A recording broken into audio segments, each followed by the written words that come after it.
माता अंजनी के लाल का बयान सुनो, धर के जरा ध्यान सुनो ना।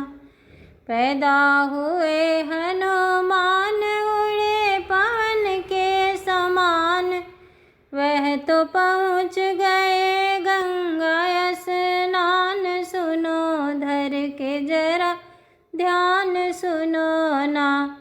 रहे भूख से बिकल गए सूर्य को निगल, अंधियारा हुआ सारा जहान। सुनो धर के जरा ध्यान सुनो ना।